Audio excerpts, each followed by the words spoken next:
iman itu adalah buah dari pengetahuan. Dan karena itu pengetahuan ini yang harus diinsert pertama kali kepada akal manusia. Dan begitu ada perubahan pada akal manusia, pengetahuan ini turun ke bawah, ke wilayah hatinya. Dan dari wilayah hatinya dia turun ke wilayah fisiknya. Saya ingin menukil sedikit cerita dari Ibnu Qayyim tentang bagaimana iblis itu menggoda manusia. Iblis menggoda manusia melalui 3 tahap. Setiap tahap itu ada 3 tahapnya. Ada 3 tangga di dalam setiap tahap. Yang pertama melalui akalnya. Setan pertama kali masuk kepada manusia melalui apa yang disebut oleh Ibnu Qayyim sebagai khatirah, yaitu lintasan pikiran.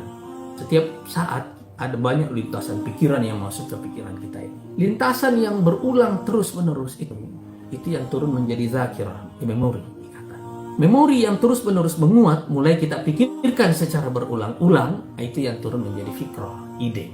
Artinya kalau dia sudah jadi ide, dia sudah terang dalam pikiran manusia. Ada bentuknya di dalam pikiran kita itu. Misalnya kita digoda untuk katakanlah berzina misalnya. Kan ada lintasan pikiran dulu. Lama-lama ada satu nama yang hadir terus-menerus dalam memori kita. Lama-lama itu turun menjadi ide. Kalau ide ini menguat sedemikian rupa, dia mulai turun ke tahap kedua, yaitu ke tahapan hati. Nah, ke dalam tahapan hati ini, dia turun pertama kali menjadi yakin, keyakinan.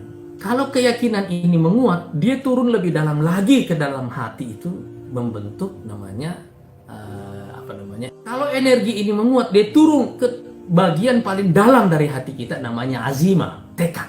Dia sudah bulat di situ. Dan ini yang dimaksud misalnya dalam Al-Quran, faiza azamta, kalau kamu sudah bertekad. Jadi wilayah keyakinan ini, keyakinan, keinginan atau kehendak, kemudian tekad, ini semuanya adalah wilayah yang memberikan energi kepada pikiran tadi ya, atau yang sudah punya bentuk dalam bentuk ide itu tadi. Begitu dia turun ke wilayah hati, jadi keyakinan, jadi kehendak, kemudian jadi tekad, dia punya energi.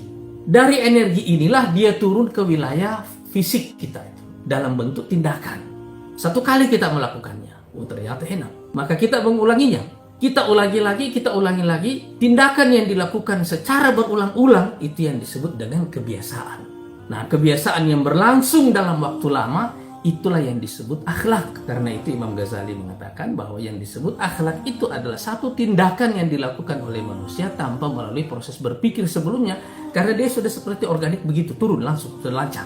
Dia tidak lagi punya kendala dalam pikiran atau dalam keyakinan. Sudah lewat, sudah lancar ini semuanya karena sudah dilakukan berulang-ulang. Akhlak inilah yang nanti kita sebut dengan kepribadian pada individu. Jadi saudara-saudara sekalian, akhlak ini adalah hasil dari apa yang ada dalam pikiran manusia. Keyakinan yang ada dalam diri kita, emosi, perasaan, sentimen yang ada dalam pikiran kita, itu adalah produk dari pikiran-pikiran kita sendiri. Dan karena itu semua yang berobat dalam pikiran kita, nanti itu akan turun ke wilayah hati, turun ke wilayah fisik. Itu sebabnya, begitu akal kita diaktifasi, maka proses aktivasi itu terus-menerus akan turun. Dari sinilah kemudian kita bisa mengenal satu teori perubahan yang kemudian disebutkan di dalam Al-Quran. Innallaha la yughayyiru ma biqaumin hatta yughayyiru ma bi anfusihim. Allah tidak akan merubah keadaan suatu kaum sampai mereka sendiri mengubah apa-apa yang ada dalam diri mereka. Di sini Al-Quran bisa menggunakan kata ganti. Misalnya Al-Quran mengatakan Innallaha la yughayyiru ma biqaumin hatta yughayyiru ma bihim. Dia gunakan kata ganti. Tidak.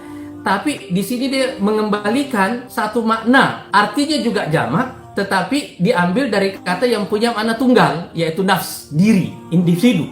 Jadi di sini Al-Quran mengatakan Allah tidak akan mengubah suatu kaum sampai kaum itu sendiri mengubah apa-apa yang ada di dalam diri mereka sendiri. Dan apa yang ada dalam diri mereka?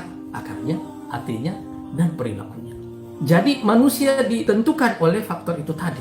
Adalah ide, ada keyakinan, dan kemudian ada kebiasaan. Ya, inilah yang keseluruhannya membentuknya. Tetapi tombol pertama yang mempengaruhi itu semuanya bukan dari bawah, melainkan dari atas, yaitu dari pikirannya.